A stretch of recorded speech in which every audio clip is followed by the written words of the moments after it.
we're here talking for this episode a couple of days after the Oscars. We all went to an Oscars party together, like we promised in the last episode.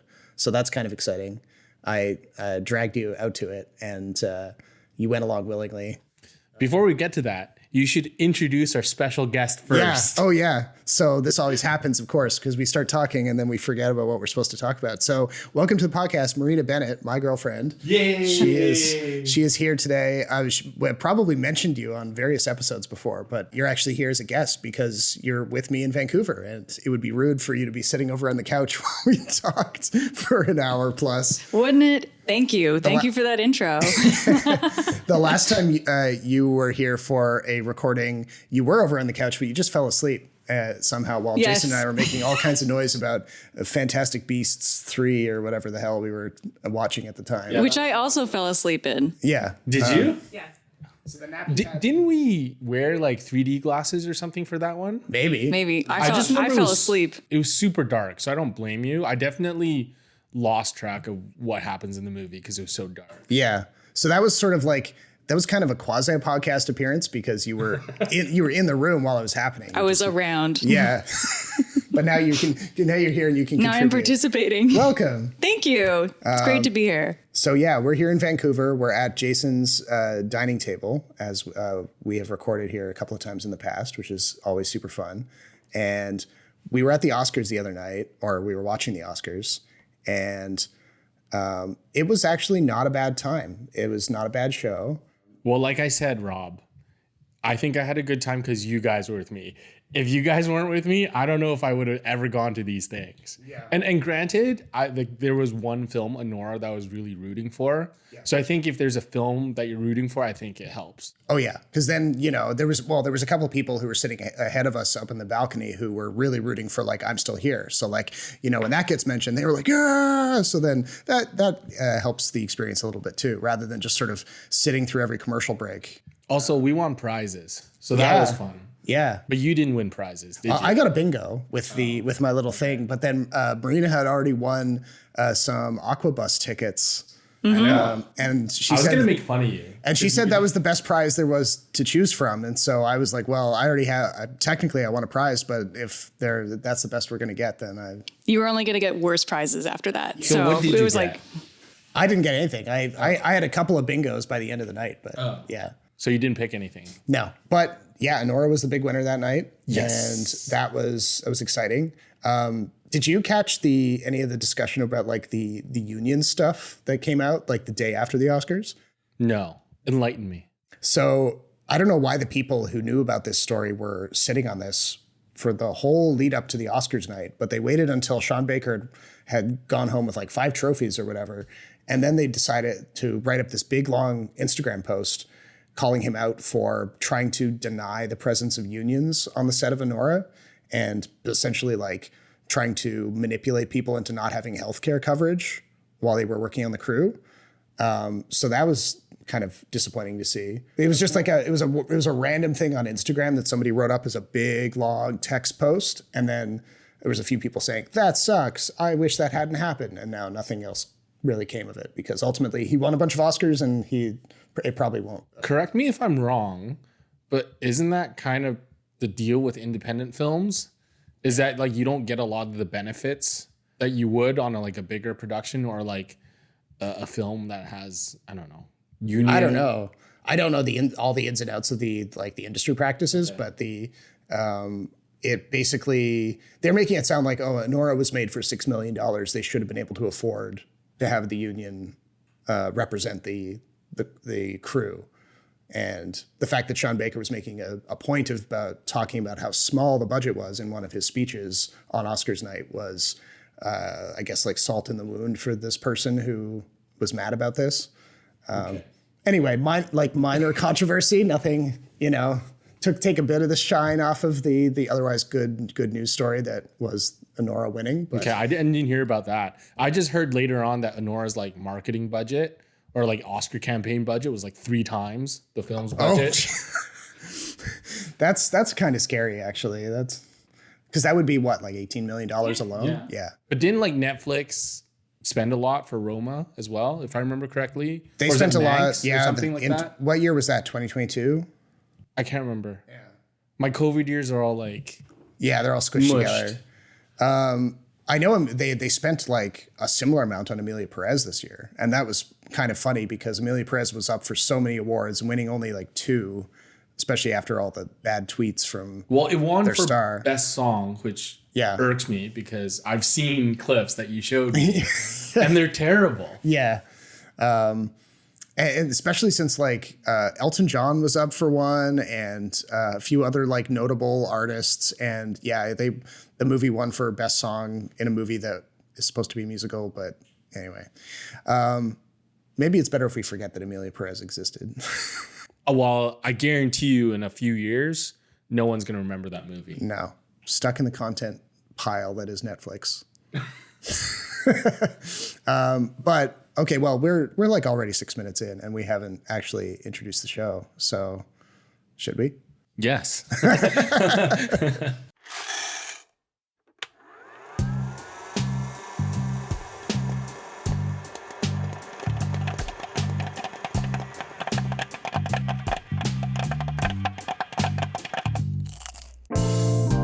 Welcome to the Extra Buttery podcast. It's a show about movies, TV, anything with a story and actors on a screen, really. Join Jason Chan and Robert Snow's free-flowing conversation with deep dives into characters and plot with the occasional salty opinion. So get your popcorn, I got mine right here. Let's start the show!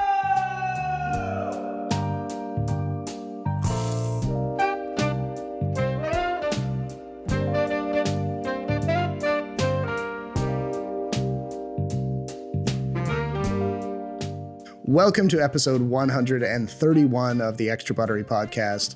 My name is Robert Snow in Vancouver.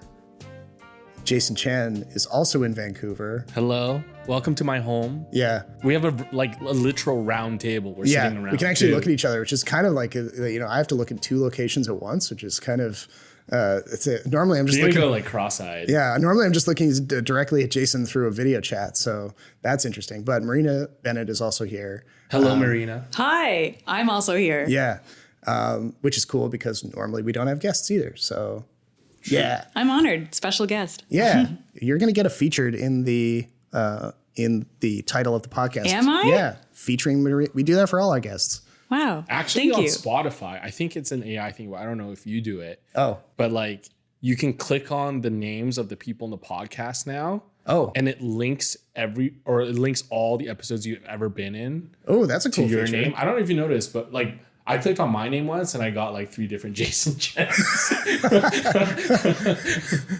Okay, so it kind of works, but not all the way. Yeah. But see, again, it's AI. It's gonna take yeah. over the world, whatever. But if I click your name, like all the episodes you've been on, cool. on Extra Buttery, like they pop up. Oh. So if you add Marina's name, Okay. we'll find out My if one other episode. podcast she's been on. Your first podcast credit. If you've been doing podcasts without telling me, that would be hilarious if true. Hope you don't find out. But yeah, today we're going to be talking about. We've been talking about the Oscars, even though it's already behind us.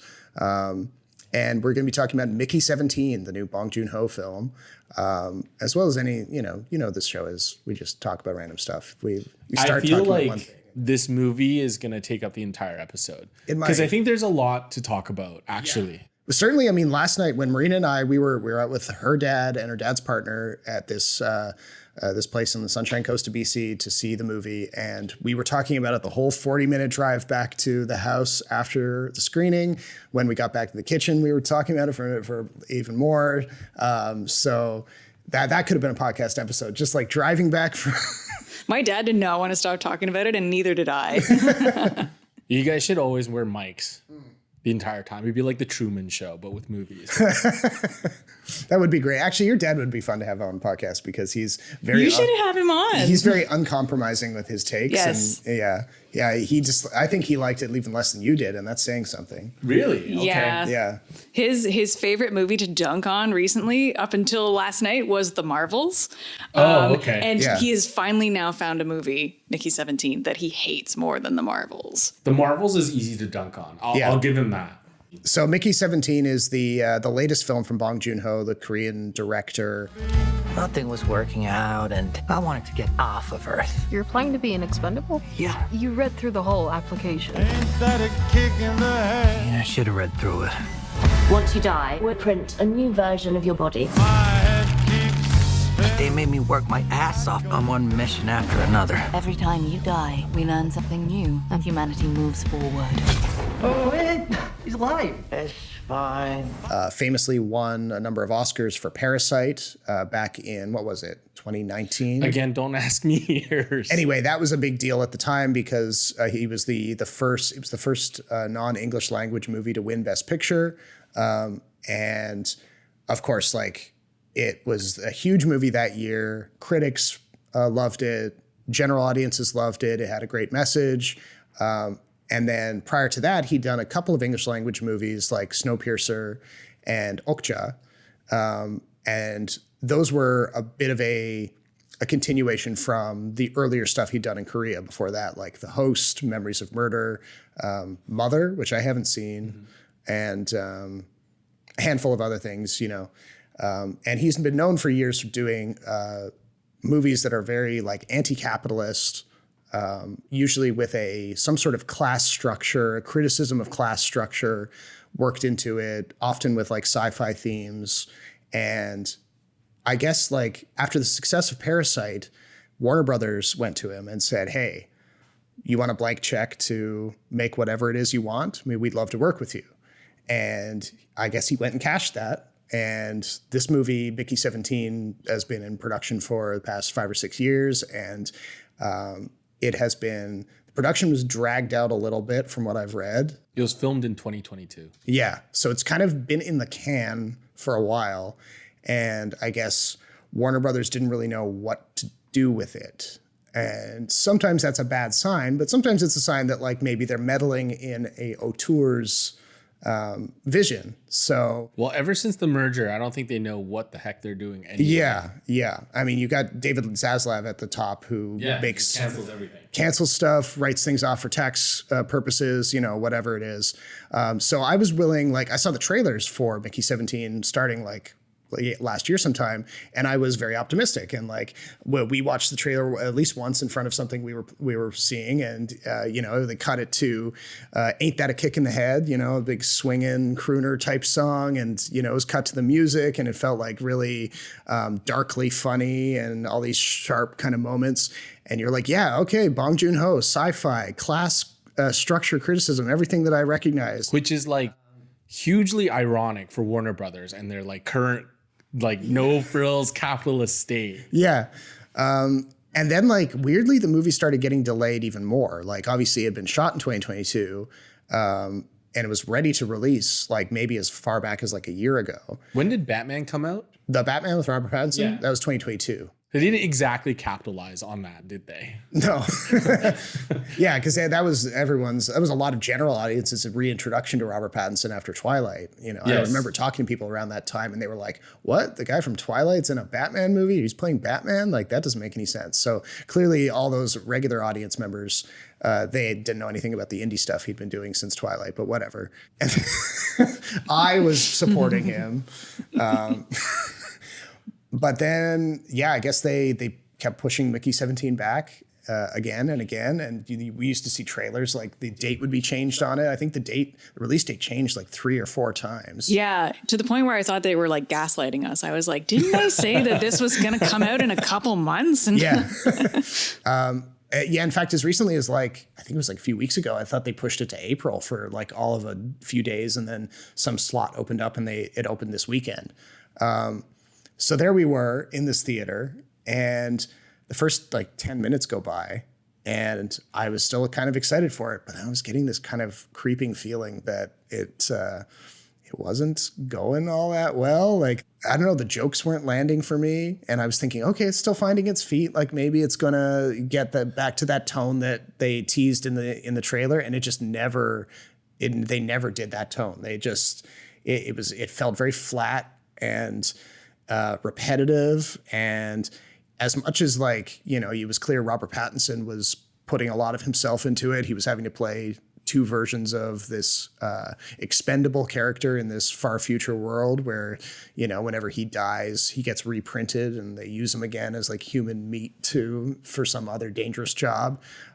So he was injecting different personality traits into the clones, and you know, you had Toni Collette, Mark Ruffalo there as like a Trumpian, Muskian kind of character, and his wife. Which is also kind of crazy because this was in 2022, right? Bong Joon-Ho was anticipating that or reacting to what he already knew. Or just a coincidence. Yeah. See, this is really interesting because usually Rob likes movies a lot more than I do. And I feel like I like this movie a lot more than both of you. Really? Really? I am so glad I wouldn't say like I would watch it again, but I didn't hate it. Interesting. I don't think this is Bong Joon-ho's best work. I actually think it's very derivative of himself. Okay. But I actually had like a decent time. Oh, all right. So did you feel like the moments that were intended as comedy like worked for you? Like, okay, there was one guy in my theater who kept laughing at everything, and I really wanted to punch him because I was like, it's not that funny. But there are a couple moments that I kind of like smiled. There are a couple moments that made me cringe, but I think he meant to do that. Like Toni Collette and Mark Ruffalo's characters are very annoying and cringeworthy. Yes. But I think that was on purpose, and it worked for me as villains or foils or however you want to. And Steven Yeun has like done a heel turn. He's played like a villain in almost every movie I've seen him now. He, I mean, he was in Beef, that Netflix show. We started watching that, but we didn't finish it. But he's also that Jordan Peele movie. He plays like a questionable character. And anytime he shows up with his mustache, I'm like, he's a mustache twirler now. Yeah. Or the Lee Chang-dong film Burning. He was exactly. Yeah. He's been doing various things like that for both like Korean and other directors recently. He plays a slimy guy here. And I was kind of hoping they did more with him. So when he didn't show up as often as I expected, I was a little sad.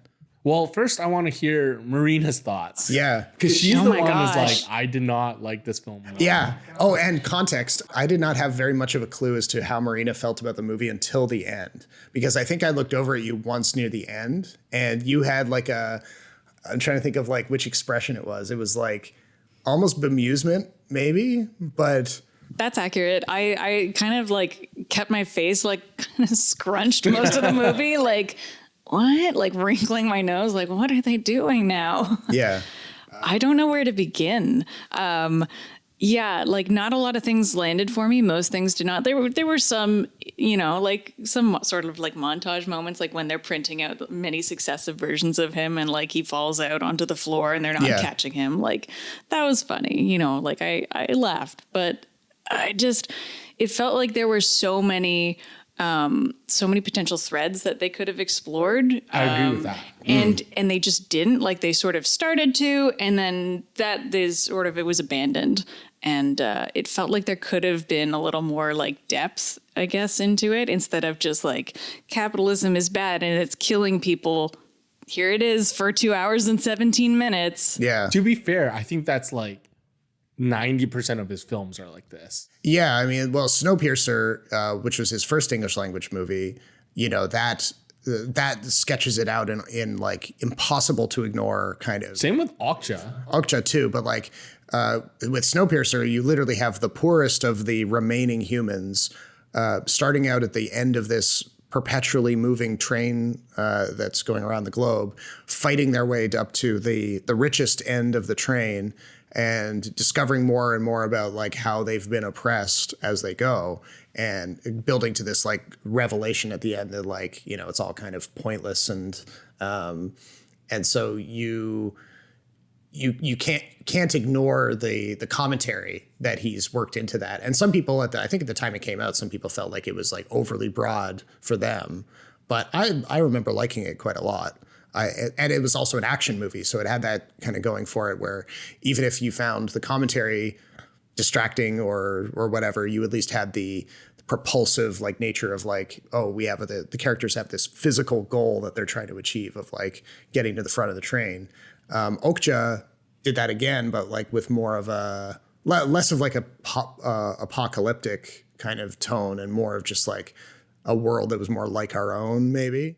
I just felt Okja was like, capitalism is bad, eating meat is bad for 2 hours.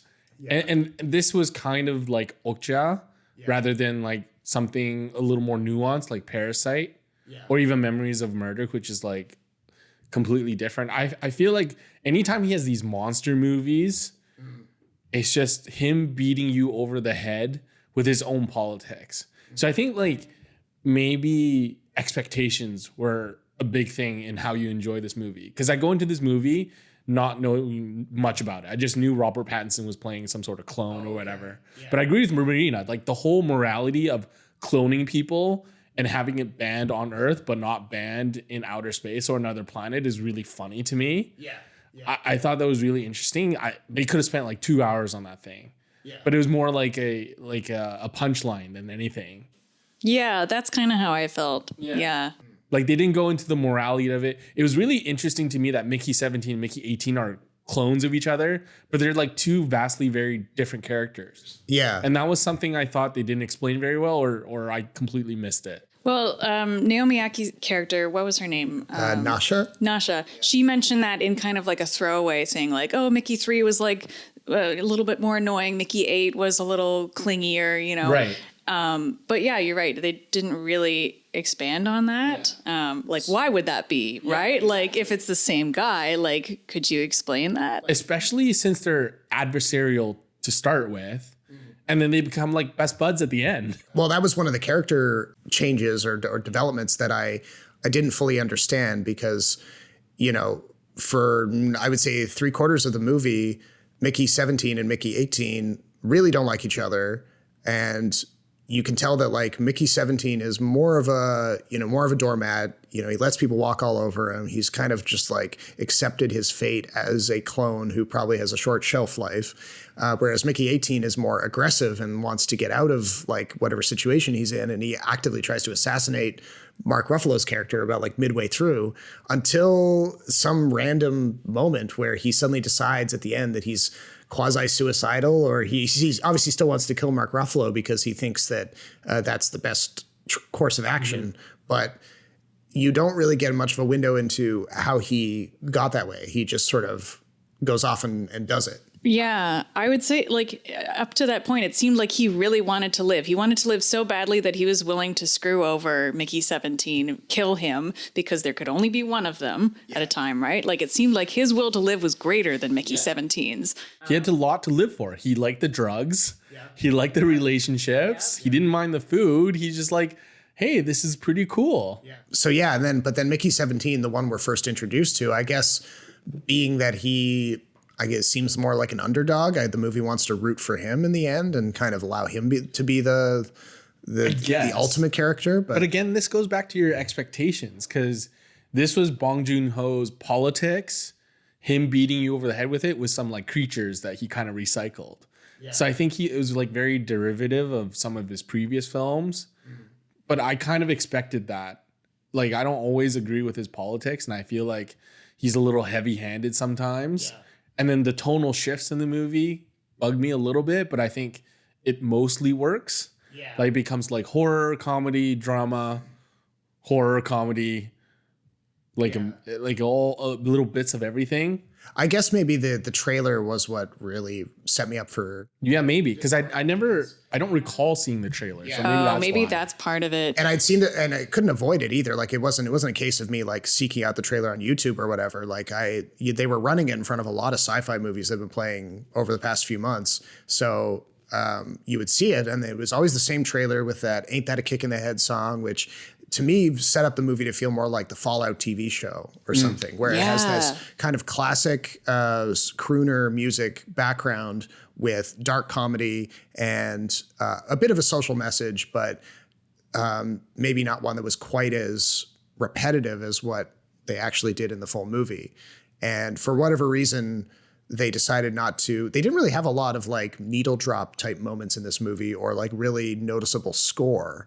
So it felt like there were longer stretches of the movie where they weren't using music strategically to kind of play up the comedy side of it. So they're kind of letting the script just sort of go. And I don't even recall like any soundtrack or music. Now that you actually. mention it, I don't either. They had Just Robert Pattinson like falling on the floor a lot. Yeah. So Foley artists really working overtime there. Exactly. Yeah. Yeah, so like, you know, in the absence of that, you know, expecting it from the trailer, not getting it, and then I'm thinking like, all right, well, what is this movie then if it's not like the trailer? And obviously that's happened with plenty other movies before, but I was gonna say, like, I think a big symptom of movie trailers these days is really poorly thought out songs to go with it. Yeah. Like, did you like? Oh, we're going on a tangent now. Have you seen the newest trailer for Andor?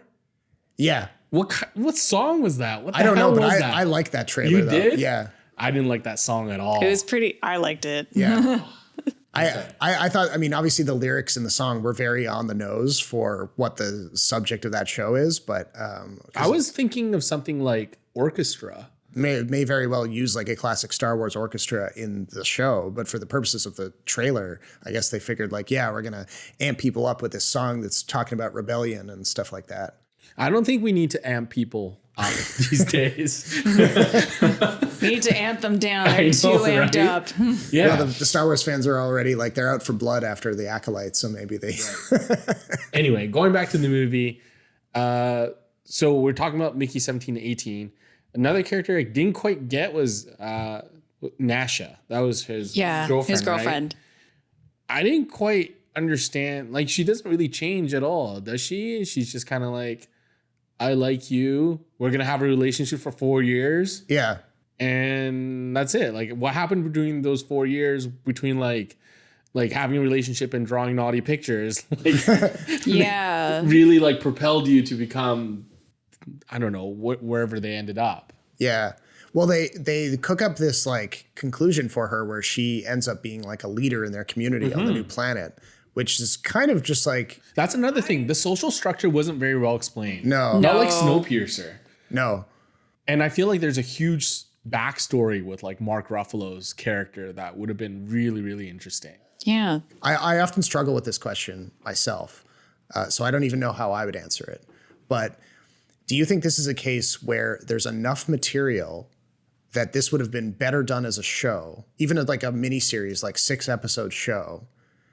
Or do you think the message would have been like gotten even worse because it just would have been belabored over longer? Oh, that's tough. I think it was already over long. It's weird. I felt like the movie as it was far over long. But yeah, I still think it could have benefited from more world building, like you're describing, like more like richer world building, where you understand how did society get this way, you know, like what have these people done in the past, like explain more about the elections that Kenneth Marshall guy failed in, right? Like you could have an entire TV series with the psychopathic guy who invented the printing machine. Yeah. Yeah. Where he's like a more of a main character who like He's like Jack the Ripper 2.0, but there's multiples of him. yeah, right? and he comes back at some point and, you know, has a bigger role to play with the characters that we're actually following.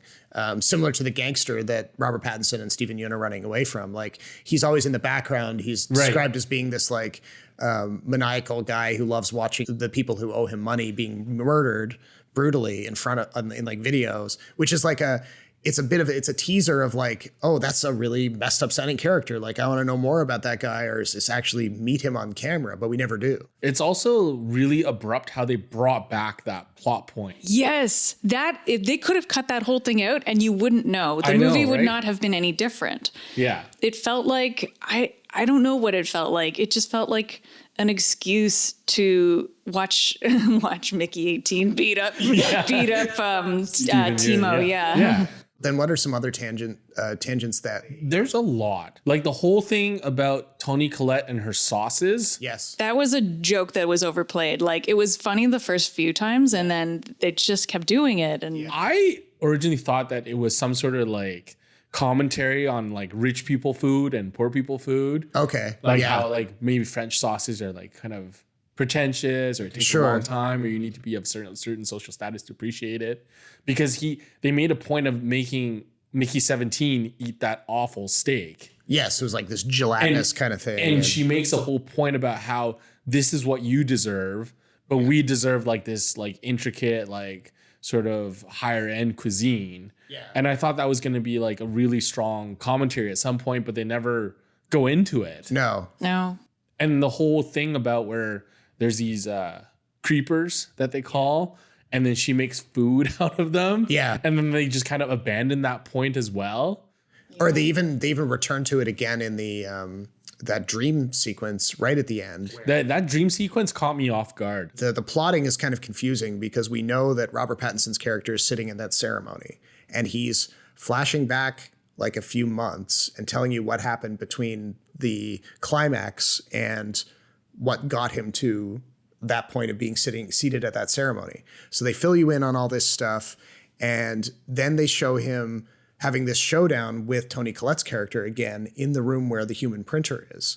And you're like, wait, okay, so she's trying to print Mark Ruffalo's character again. I actually thought that was real. Yeah, I did too. I for a thought that while. was real, and then I thought, wait, but aren't they having the ceremony to destroy the machine? Like, Yeah. why is the machine still there? Is this another machine that they hid somewhere or Because something? it makes a lot of logical sense for Mark Ruffalo to have duplicates of himself. Yeah. Because he's a hypocrite. Yeah. Yes. So that's why I thought And it was that was believable. interesting. Yeah, that was interesting. And not examined. No. Not examined. It was like a hallucination sequence. I don't even know what to call it. A fake out. Yeah, a little fake out. Yeah. And then, then they cut back to him like, okay, he's just dreaming that and it's not clear what we're supposed to take from it, if anything. And then the movie just ends. And you're like, oh. So going back to the point about how this can be really dense, I thought the whole narration, the whole voiceover got kind of annoying because it explained a lot through that voiceover.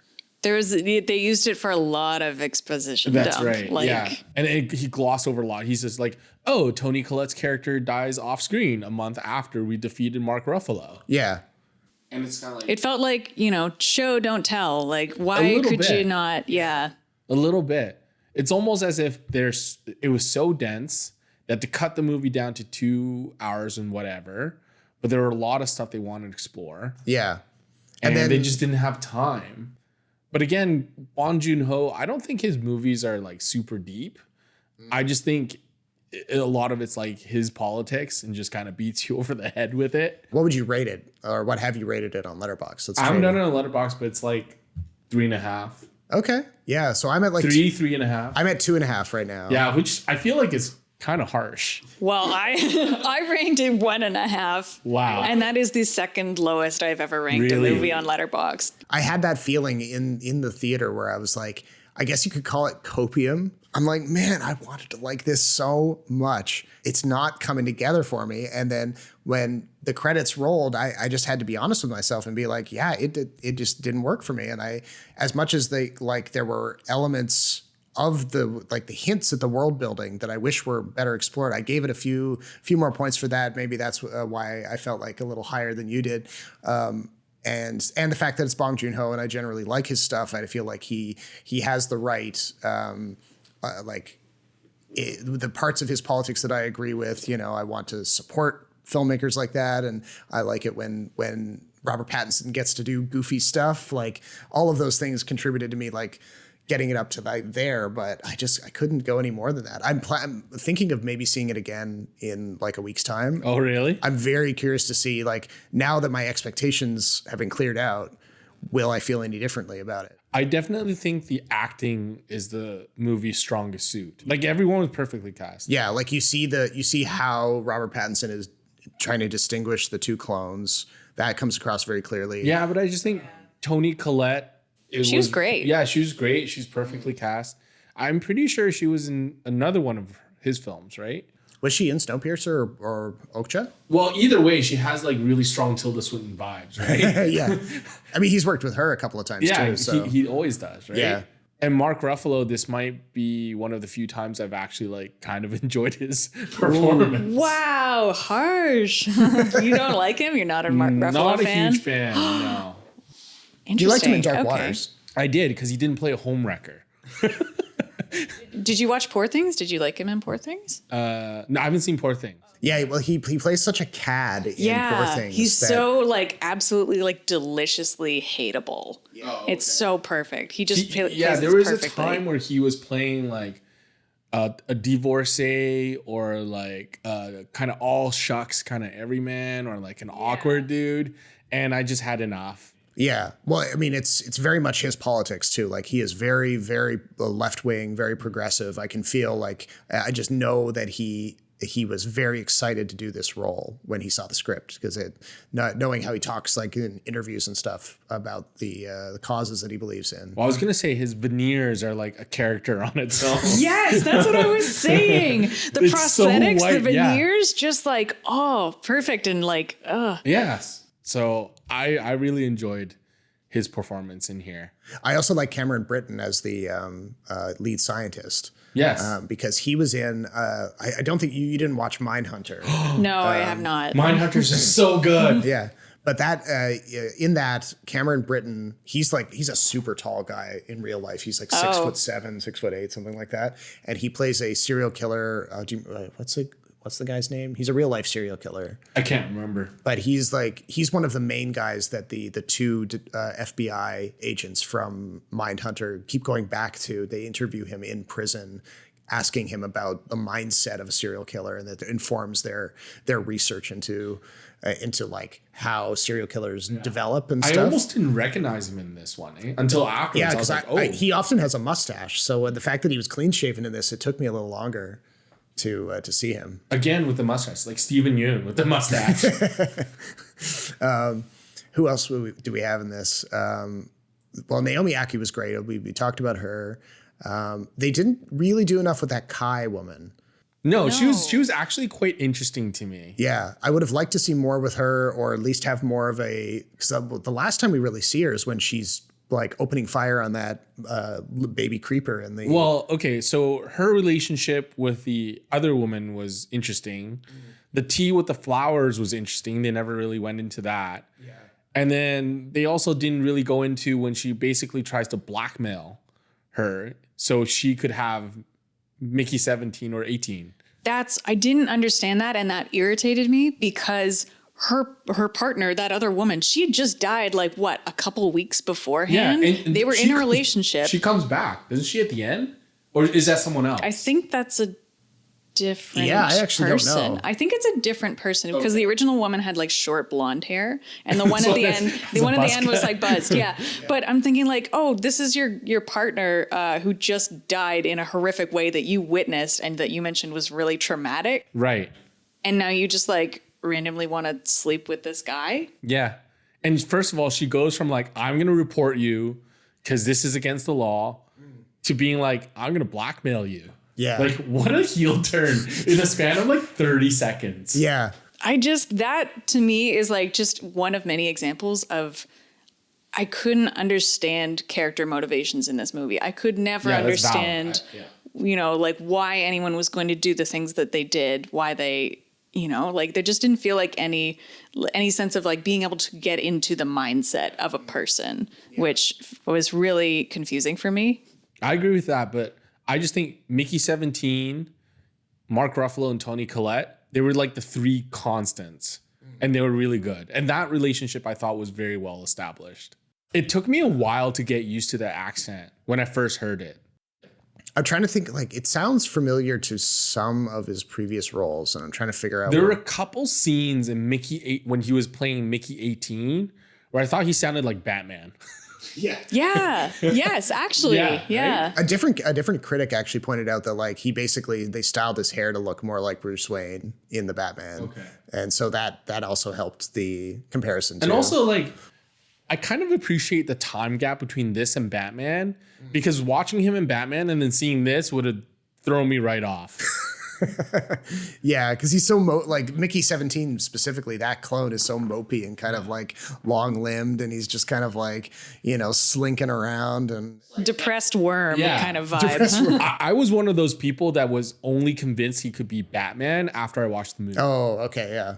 And he sold me on it. Right. So he goes from this to Mickey 17 and be like, that's range. Yeah, that is range. Agreed. He had the Batman physique still because it was they shot this probably close to when the Batman was. So he was like when Christian Bale did like The Machinist right before Batman Begins. I was like, this guy's dark. I can see where he's going. Yeah. Have you ever seen pictures of Christian Bale in The Machinist? I don't think so. Yeah. When you realize that like he shot that like less than a year before Batman Begins, and he put on like his natural weight plus 50 or 60 pounds. So in The Machinist, I think he was at like 130 or something like that. Oh, was that the role? Like you told me one time that he got like almost like dangerously thin for a role. Was it that one? Yeah. And then when he did Batman Begins, he showed up, I think the first day like at like 220 or 230. And Chris Nolan was like, no, we're filming Batman, not Fat Man. You gotta start cutting. Yeah. This movie now they made it for what, 100 and... It's gonna lose money. It's like 110 million, something like that. I forget the exact budget. It's definitely gonna lose money. Yeah. It doesn't have a whole lot of wide appeal. No. And it's not getting like the critical acclaim that you would need for it to really have legs. Yeah, because like it's sitting around like 79% on Rotten Tomatoes. It's got a high Metacritic score. There's, lots of positive stuff about it on Letterboxd. But I couldn't easily recommend it to like average people that I know who are asking for movie recommendations. Me either. So I also think that it's really hard to shed that Twilight reputation. Yeah, there's still people out there He is trying. He is trying. Like even Kristen yeah. Stewart, like I know Rob's like a big fan of her stuff since. And no matter what she does, and I understand she's been like really good, like playing all sorts of different things, I still think of Twilight when I see her. Well, and it's like Anna Kendrick. Like no one remembers her in Twilight, but everyone brings her up that she was in Twilight. Yeah. I had forgotten she was in Twilight till you just said that. Really? Yeah. Well, I guess, she's done a really good job of shedding that reputation. But it just comes up all the time, right? Like it's I hate to say it, but it's like a cultural touchstone in our lives. A little bit, yeah. A bit of a curse. Well, at the time, I mean, like it was one of the biggest movie franchises. It was like happening at the same time as like a lot of other YA stuff. Like YA was really hot. I think we were at like maybe a little bit older, but we were at the target age for those kind of movies too. Yeah, definitely. I suppose so. Yeah. And to this day, I still haven't seen a single one of them. Me neither. Really? I don't want to. I only saw the first one and would probably not watch it again, but... I think I've never seen it. I've seen clips from maybe the meeting between Kristen Stewart and Robert Pattinson's character, and it felt, you could feel like how much Pattinson hated the role, like oozing off of the screen. I think they all do. And then there was all the behind the scenes stuff about how like, Kristen Stewart ended up dating the director for a while and cheating. Forgot about that. Cheating on. I forgot. Yeah. Like she was Rupert something, right? Rupert Evans maybe. And how do you fall for a guy named Rupert? And then she was with Robert Pattinson at the time, so that made that awkward. And anyway, can we also talk about the creatures for a sec? Oh yeah, yes, we can. They're a little weird. I don't know if I'm supposed to be scared of them or find them cuddly. Well, the trailer makes them out to be villains at first, like a generic kind of monster that exists on the planet. And you don't get a sense from the trailer of like how big of a role they're going to play in the story. And so I wasn't expecting any of that. I thought, there would be a more standard like human versus human confrontation in the climax. But instead they're a major part. They're like secondary characters, especially the leader or mother one. Because they're having like conversations and negotiations with her and all that stuff. You know what that reminded me of? You know how they have like this hive mind thing? Oh, are you going to say Starship Troopers? No, but that's a good one, actually. Okay. I was going to say Nausicaa Valley of the Wind. Oh, yeah. Yeah, and they do look like... It's like the same sort of buggy creatures. Yeah, and like they all like ovoid. swarm over everything. Yes. And it had the same like environmentalist sort of bent. Yes. But again, I thought the whole thing wasn't like they could have gone deeper into that, like the whole hive mind. Where do these creatures come from? What do they do? But the whole bit where Robert Pattinson apparently learns how to speak their language, just like going, blah, blah, blah, yeah, just by imitating them. Yeah, just imitating them. And then the whole like Google Translator circle that he wears. Yeah, that comes about very quickly. Yes. And I mean, you could probably talk more about that secondary scientist gal that with the glasses who actually builds the thing for him, because she was kind of interesting. She's interesting, and like that's another character who probably could have benefited from some more development. But yeah, they toss in this Deus Ex Machina kind of thing with the translating device, which makes the negotiations possible, setting up the final conflict. And then there's this threat of like, you know, the creepers reveal that they can maybe like kill every single human very simply with their like powers, and they all rear up. And apparently it's just a big joke. Yeah. And that's an example of like a joke that I feel like needed to breathe a bit more, because that almost didn't land for me. I almost didn't get it. Because they're having a conversation in the cave, and Robert Pattinson asks the leader mother thing, you know, can you really explode heads? And then it doesn't really answer. Like, I think it says something like, yes, I can. But then the baby runs up and then mimics the scream. Yeah, but maybe because it's a baby, not an adult version. Maybe the adult version can kill him with the screech. Yeah. I mean, it definitely hurts people because they were all like gripping their heads in pain. It hurt my ears in the theater. I don't know about you guys. But I actually, going back to the scientist, it also wasn't clear why they had turned so suddenly on Mark Ruffalo.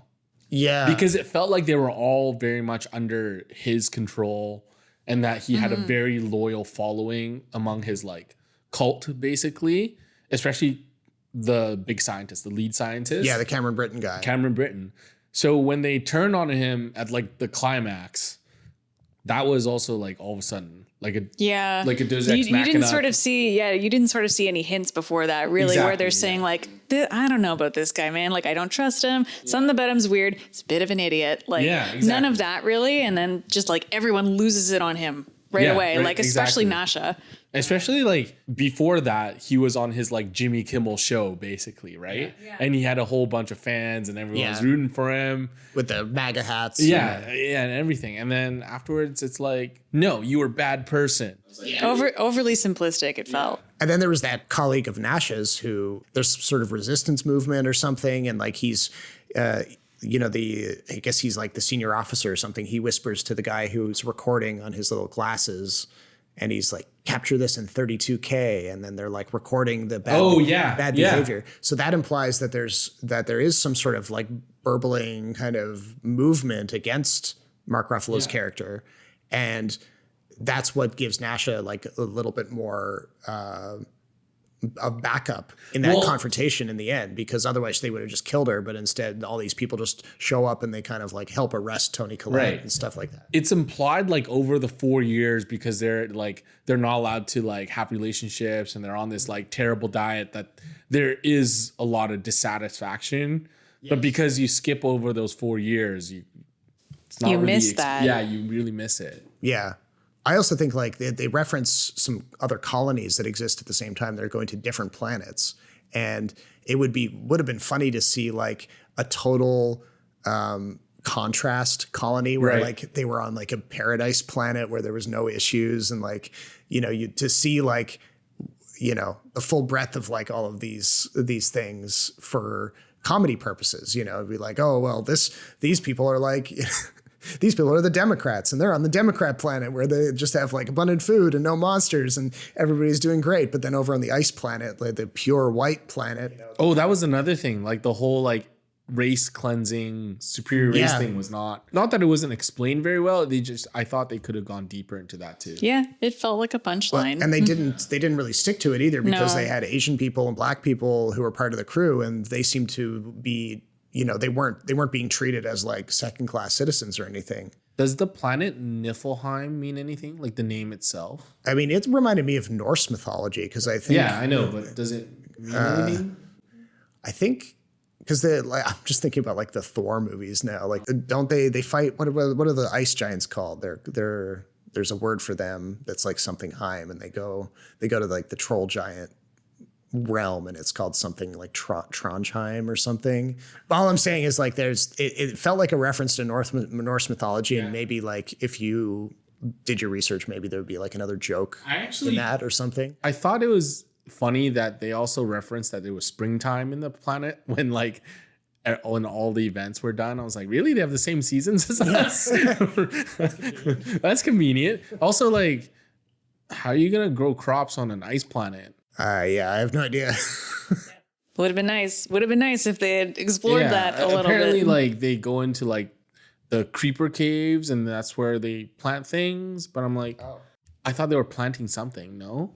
I suppose. I mean, yeah, they wouldn't be a very successful colony if they didn't figure. Yeah, but I was like, what are you gonna plant, dude? Yeah, and I don't know anything. This is based on a book apparently called Mickey 7. Yeah, have you read it? I have not read it. Have you read it, Marina? I have not. I didn't even know that there was a book that this was based on until last night. So I have no idea like how this compares to the book, or like when the book came out versus now, you know, the movie coming out.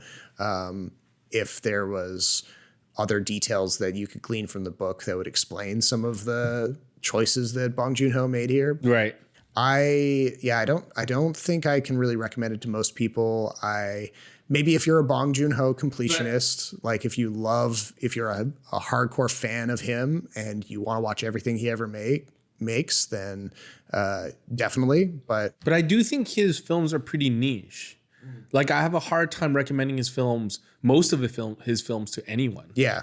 I can recommend Parasite to most people, especially if somebody says like, oh, I'd like to watch more foreign films. You know, Parasite's an easy recommendation. A lot of people Likewise, do. yeah. Snowpiercer is pretty straightforward. Well, I hope Warner Brothers is okay with losing a few $100 million more on this effort. Yeah, they can spare it. You know, they lost all that money on Joker too. Oops. But Marina, like after this, would you be more interested in watching Bong Joon-ho films? Not more. I mean, I would be open to seeing other ones. Right. Because as I say, like Parasite is so different from this one, right? I feel like his best movies are ones that don't involve creatures and monsters. Okay. Where he can really explore like interpersonal relationships a lot more. So Snowpiercer. Snowpiercer, Mother, Memories of Murder. I actually really didn't think it was that bad. I think there were definitely a lot of shortcomings, but there are enough parts in it that I enjoyed enough for it to be like, I had a decent time. Well, you're siding with more of the critics on this one, which is surprising. I definitely don't think it's his best work, and I definitely think I've seen way worse movies. Yeah. Oh, yeah. I mean, I asked Marina this morning, actually. I was like, comparing this to Megalopolis, which was another stinker that we watched. So I was like, I had to frame the question correctly because Megalopolis is a bad movie on many counts. But it's also an entertaining movie. Yes. In a perverse kind of paradoxical sort of way. So the way I framed it was like, is Mickey 17 more successful as a work of art and like with a message than Megalopolis? Because Mickey 17 doesn't have that kind of like bad movie entertainment value that Megalopolis has, where there's just like weird decisions coming out of left field that you're like, all you can do is laugh. Because I wasn't laughing in Mickey 17. No. Not even a little bit? I think I chuckled when he fell out of the machine. Yeah, there are a couple times. Stuff like that, yeah. But nothing like, no like belly laughs where I was like. No, like not like that guy that was in my auditorium that I wanted to punch. Yeah. I would have punched him too. But I mean, no. And he was like obnoxiously loud. And I swear to God, every single joke he laughed. Wow. He was made for that movie. Yeah, he was the test audience. Yeah. So yeah, like Mickey 17 doesn't have that kind of bad movie entertainment value that Megalopolis has, where you're just like you're actively laughing at the movie because you can't believe how weird it is. And we knew about that going into Megalopolis too. So that wasn't a case of like a surprise. Like we kind of expected to laugh at it to an extent. You like kind of like under duress, I think you agreed that Mickey 17 is still like a better. It achieves what it set out to do better, I think, than Megalopolis. That being said, it could have been more ambitious. That's all I'm going to say. It was too broad. What rating did you give it? 1.5? 1.5. And I gave Megalopolis 2. Now I'm curious, what do you think is definitively a worse film than this? Like maybe the worst you've seen. The worst that I've seen? The worst. This is a story. This is the worst that I've seen is a movie that I worked on, actually, which is this is the only thing that's ranked lower for me on my Letterboxd. I ranked it half star. I would have ranked it less, but it won't let you. Half star was more generous than I was willing to give it, but it was the lowest I could do. What did you do? Like, what was your job? I was an assistant editor on it, and it features Rob Ford, Doug Ford, and the founder of Wild Wing, the chain of restaurants. Wait, this is like a doc? No. It's like a feature film. Why have I never heard of this? Because it's bad. Like not even good bad. And I also don't know where you could even find it now. I worked on it in 2015. It came out in December 2015. It was at the Cineplex at Yonge and Dundas in Toronto for 1 week. And that was the only place it ever... Okay, so like, what was the motivation behind this film and what was it actually about? So the motivation was the founder of Wild Wing sold Wild Wing, and with the proceeds of that sale decided that he wanted to create a film production company because he thought he and his friends were so funny and they should be the feature of a film, and he wanted to get into making movies and TV shows, apparently. So he just thought like, hey, I'm funny. My dumb friends are funny. We should be in front of cameras, like really good quality cameras, and be starring in things. But the only way that they could do that was by self-financing that, because like no one would ever make a movie about these guys. So like Jackass without the stunts. Kind of, yes. Yeah, just a bunch of like 50-something like terrible men. What was the plot? That is something we asked ourselves every single day trying to edit it together, was like, what is the plot? But not to put this on you, but as assistant editor, do you not agree that you've had a hand in producing this thing?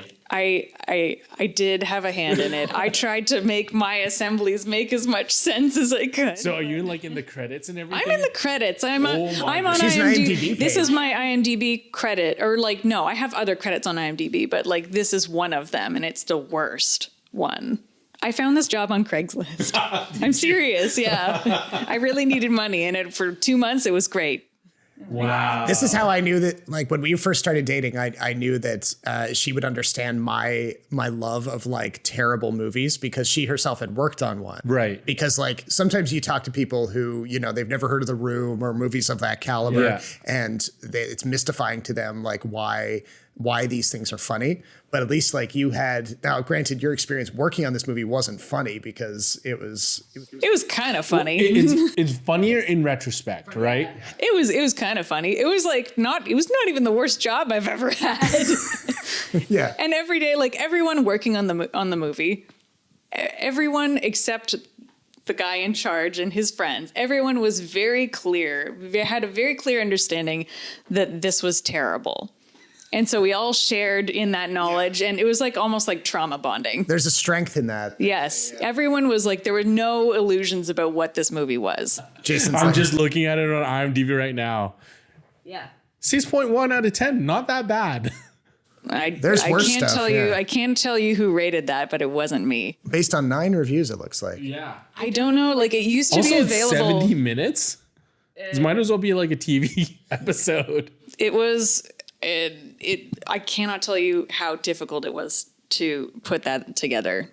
I can't tell you how difficult it was. It was so hard. We should dedicate a whole special episode to watch if we. And I want to know where to find it, because at some point I think it was available on like the iTunes store. I think you could. I'm sure like you could get a copy for free, like a Vimeo link. I don't know, like from that guy, he's not running that company anymore. That whole thing dissolved. Like, I don't know who still has it unless I go back to one of my fellow assistants.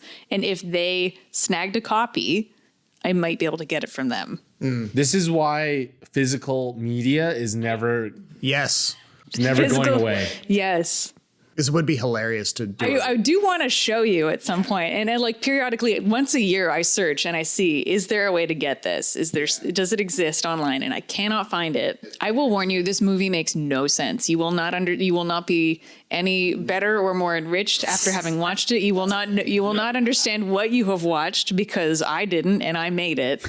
I think the joy is trying to find it, not actually like watching it. Yeah. It's the journey, not the destination. Exactly. It is the journey for sure. If you can find it, I will be incredibly impressed and grateful. We got to turn on or put on our journalism hats. Yeah, clearly. We should, I guarantee you there's a copy lying around somewhere.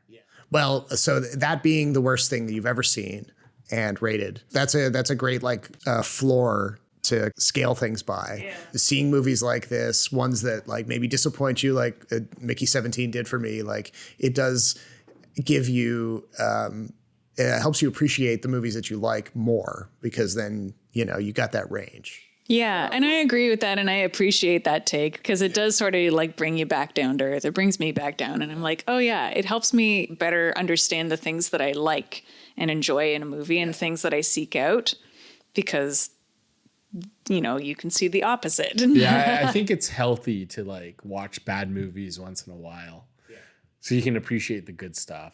And appreciate how hard it is to make a good movie too. Yeah. Oh yes. yeah. Like, you know, sometimes it's a bit of a miracle that they get made at all. So It really is. Yeah. Like there's so many things that could go wrong between the script. Well, you would know Mad Max was like that.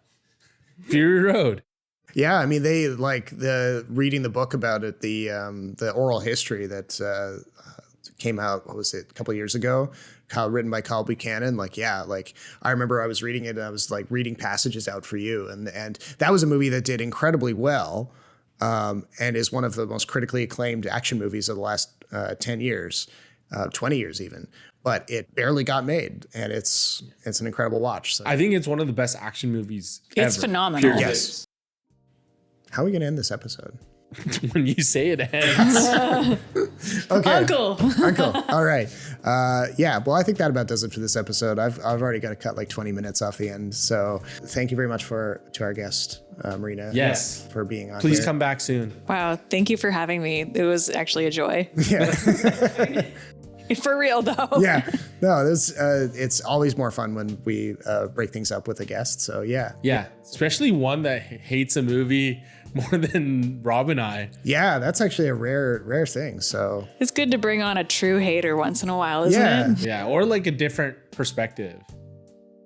Until the next episode, my name is Robert Snow in Vancouver. And my name is Jason Chen in Vancouver. Thank you very much for listening, and we'll talk to you next time.